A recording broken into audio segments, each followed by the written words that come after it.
வணக்கம் மக்களே. இந்த வீடியோ பதிவில் நம்ம தேக்கு மரம் எப்படி நடவு பண்ணணும், சரிங்களா?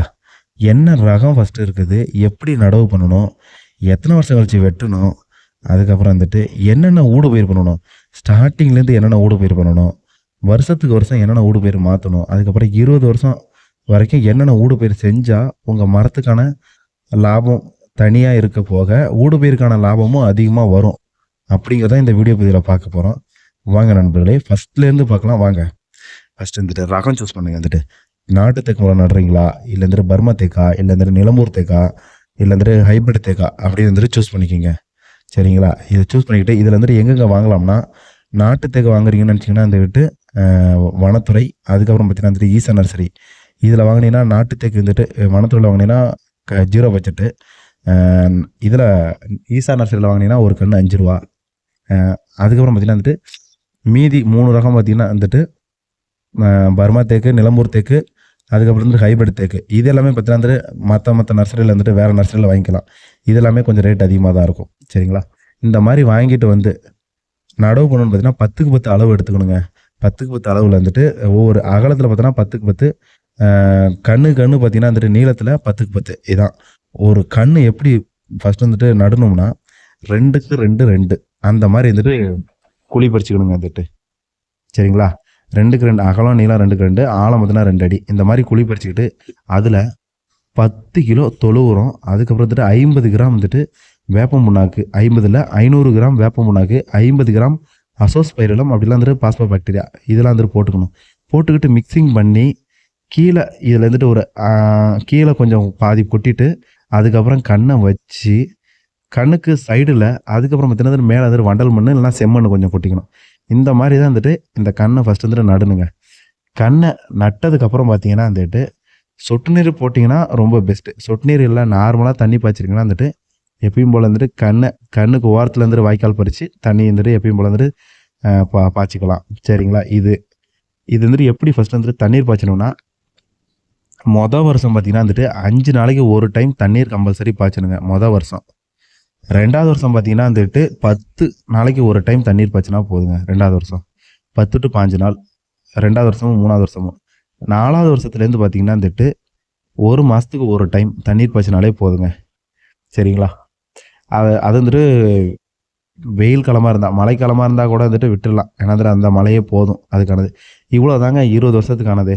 தண்ணீர் வந்துட்டு எப்போயாச்சும் 1 மாதம் கண் வந்துட்டு கொஞ்சம் இதாக இருக்க மாதிரி தெரிஞ்சுன்னா தண்ணீர் வந்துட்டு 1 மாதத்துக்கு ஒரு டைம், அவ்வளோதான். இப்படி பாய்ச்சினாலே போதுங்க. தண்ணீர் இவ்வளோ தான். அதுக்கப்புறம் பார்த்தீங்கன்னா உர மேலாண்மை. ஃபஸ்ட்டு வருஷம் பார்த்தீங்கன்னு வச்சுக்கோங்க 3 மாதத்துக்கு ஒரு டைம் களை பறித்து அதான் களை எடுத்துட்டு அதுக்கப்புறம் வந்துட்டு எருவு கொட்டணும். அப்படி இல்லை செயற்கை உரம் கொடுக்குறீங்கன்னா வந்துட்டு என்பிகே கொடுக்கணும். என்பிகேனா வந்துட்டு 50 25 25 அந்த பர்சன்டேஜில் வந்துட்டு கொடுக்கணுங்க. இதான் வந்துட்டு ஃபஸ்ட் வருஷம் வந்துட்டு பண்ண வேண்டியது. இதே வந்துட்டு இயற்கை உரம்னா மக்கிய தொழு உரம், வேப்ப புண்ணாக்கு, இது வந்துட்டு 3 மாதத்துக்கு ஒரு டைம் கொடுத்தாலே போதுங்க. 3 மாதத்துக்கு ஒரு டைம், 3 மாதத்துக்கு ஒரு டைம். இதே 2வது வருஷம் 3வது வருஷம்லாம் பார்த்தீங்கன்னா 6 மாதத்துக்கு ஒரு டைம், வருஷத்துக்கு 2 தடவை வந்துட்டு உரம் வச்சாலே போதும், சரிங்களா?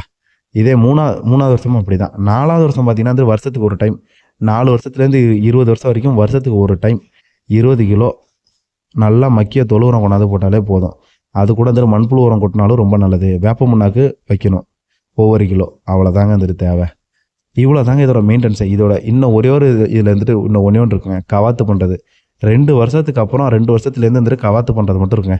சைடு கலைகள் வந்துட்டு கவாத்து பண்ணணும். 2லேருந்து 5 வருஷம் வரைக்கும் தான் வந்துட்டு சைடில் வந்துட்டு ஒரு 20 அடி ஹைட் வரைக்கும் வந்துட்டு கவாத்து பண்ணி விட்டுருணும். சைடில் வர கிளையெல்லாம் பண்ணி விட்டுட்டிங்கனாலே போதும். அதுக்கப்புறமேல்ட்டு வந்துட்டு ஒரு பிரச்சனையும் கிடையாதுங்க. அதுக்கப்புறம் பார்த்தீங்கன்னா சைடில் ஏதாச்சும் அந்த 20 அடி வரைக்கும் வந்துட்டு ஏதாச்சும் வந்துச்சுன்னா அது எது கட் பண்ணி விட வேண்டியதான். மேலே இருக்க கிளைகள் வந்துட்டு இருந்தால் ஒன்றும் பிரச்சனை கிடையாதுங்க. மேலே இருக்க அதிகமாக கிளை இருந்தாலுமே வந்துட்டு தண்டு இருந்தால் வந்துட்டு அதிகமாக பெருக்க ஆரம்பிக்கும், சரிங்களா? இவ்வளோ தாங்க இதில் மெயின்டெனன்ஸு, சரிங்களா? இப்போ வந்துட்டு ஊடு பயிருக்கு வரலாம்.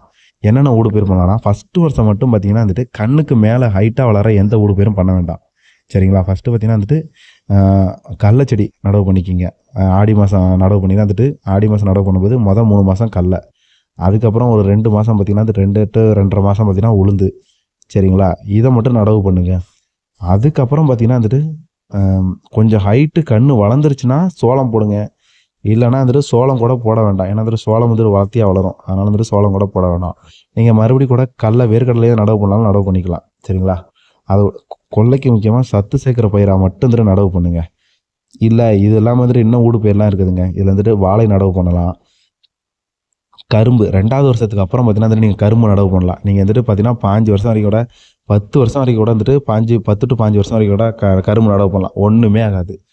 அதுக்கு வந்துட்டு என்ன சொல்லலாம், மிதமான வெப்பம் தான் தேவை. ரொம்ப அதிகமாக வெப்பத்தில் எந்த கரும்புமே வராது. மிதமான வெப்பம் இருந்தாலே போதுங்க. வெயில் படணும், அவ்வளோதான் எல்லாத்துக்குமே.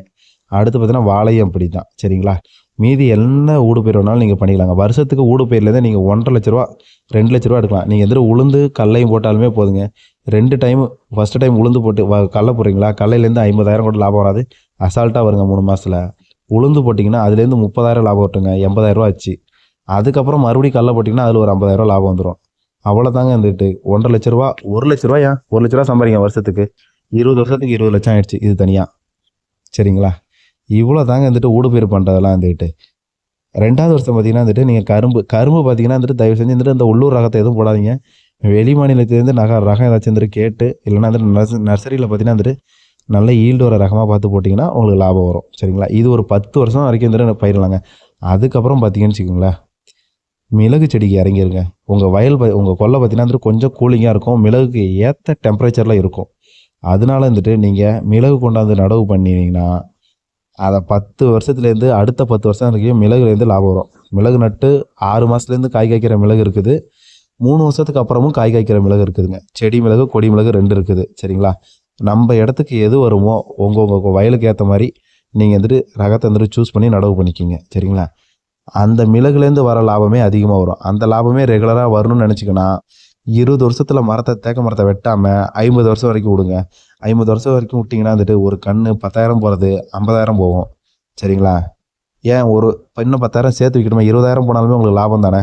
40 லட்சத்துக்கு விற்கிறது 80 லட்சத்துக்கு விற்க போகுது. அவ்வளோதான். தேக்குக்கு மிளகுல பார்த்தீங்கன்னா வந்துட்டு வருஷம் வந்துட்டு அதில் ஒரு பல்க் அமௌண்ட் வரும். இவ்வளோ தாங்க. இந்த மாதிரி வந்துட்டு ஊடு பயிர் பண்ணி மெயின் கிராஃப்ட் இந்த மாதிரி சூஸ் பண்ணி பண்ண ஆரம்பிங்க. லாங் டைம் ப்ராசஸ் இந்த மாதிரி தான் இருக்கணும். இப்படி பண்ணிங்கன்னா வந்துட்டு நீங்கள் முன்னேறலனாலும் உங்களோட பிள்ளைங்க பார்த்தீங்கன்னா முன்னேறிடும். இதுதான் வந்துட்டு உண்மையான நிலவரம். சரிங்களா? நீங்கள் ஒரு குழந்தை உங்களுக்கு பிறக்க போகும்போது நட்டிங்கன்னா உங்கள் குழந்தை ஒரு 20 வயசில் வந்துட்டு வரும்போது அதுக்கான வந்துட்டு மொத்த அமௌண்ட்டும் நீங்கள் இதுலேருந்து எடுத்துடலாம். சரிங்களா? கண்ட இதில் போய் இன்வெஸ்ட்மெண்ட் பண்ணுறதோட இதில் பண்ணிவிட்டு இந்த மாதிரி பண்ணுங்கள். ரொம்ப நல்லது. நன்றி, வணக்கம் நண்பர்களே. நம்மளோட சேனல் வந்துட்டு சப்ஸ்கிரைப் பண்ணி வச்சுங்க. நன்றி, வணக்கம். இதே மாதிரி வந்துட்டு அடுத்த வீடியோவில் வந்துட்டு நல்ல தகவலோடு வந்துட்டு வரோம். வேறு எந்த மரம் வந்துட்டு நடவு பண்ணால் வந்துட்டு அதிக லாபம் வரும், அப்புறம் வந்துட்டு எந்த மாதிரி பயிர் பண்ணலாம், எந்த மாதிரி பயிர் பண்ணால் லாபம் வரும் அப்படிங்கிறத பார்க்கலாம். நன்றி, வணக்கம்.